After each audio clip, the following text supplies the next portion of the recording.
There are two things that matter for Conflux. And that's first of all the relative valuation to ETH. So how is the CFX token doing relative to Ethereum? And second, the trading volume at a particular point in time.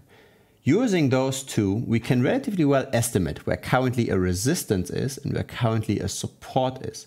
Not using those two, it's hard to estimate these trading ranges.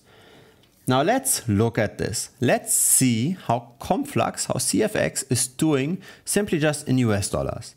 When we look at this chart, we see two major peaks, especially when we also align this with the trading volume. We see a very nice peak in September of 2021, which was at around 65 cents.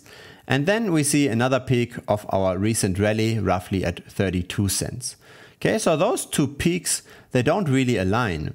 And this is interesting, right? Who would have really expected that the price already turns around at 34 cents or so, instead of going all the way up to the prior peak?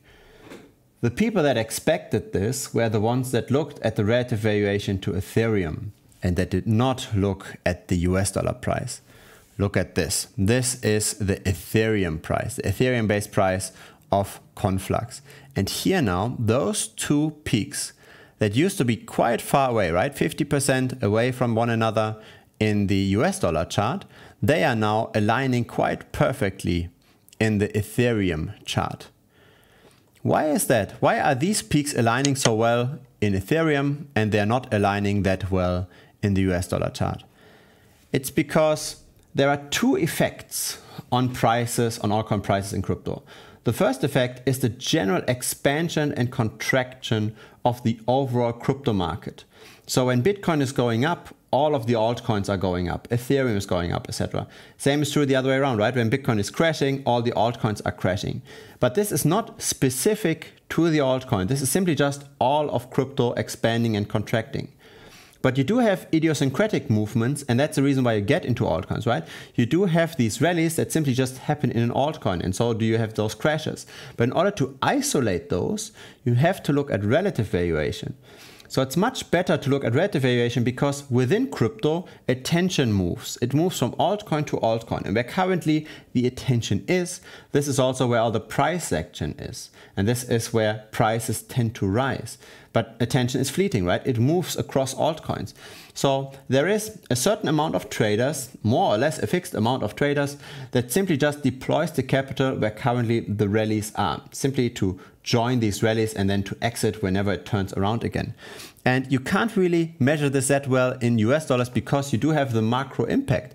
But once you divide this by Ethereum, because Ethereum is more or less fixed in terms of supply, this is what we see, right? We see a way clearer resistance and support. So potential supports could maybe be over here, right? We bounce off twice at similar levels.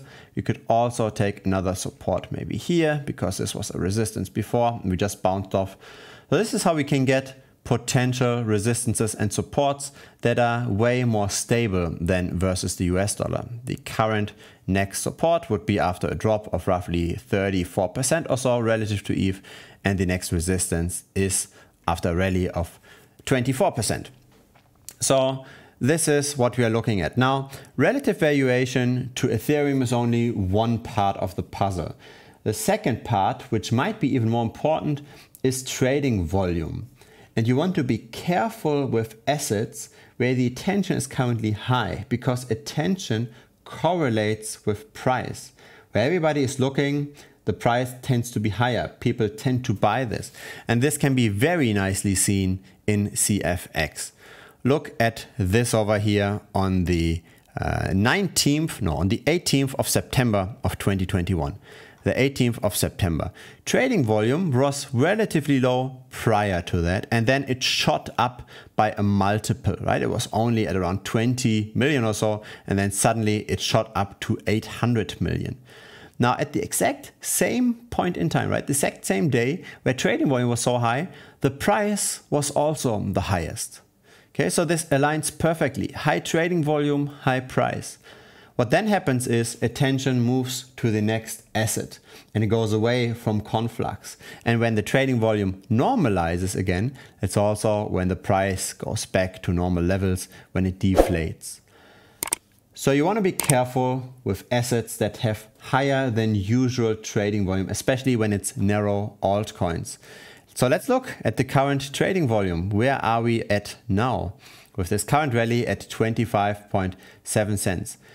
Trading volume is not low at all. It's one of the highest days ever. This does not mean that Conflux can't go higher now, right? If another news comes out, if simply just more attention adds to this could go further. But the risk is that this doesn't happen. And if it doesn't happen, it's a game against the clock, right? There is competition for attention. The next altcoin might get some news and then Conflux isn't that hyped anymore. And that's then when trading volume can potentially go down again, and that's when price can potentially go down again. Now this is all just based on TA, right? This is not looking at the fundamentals at all.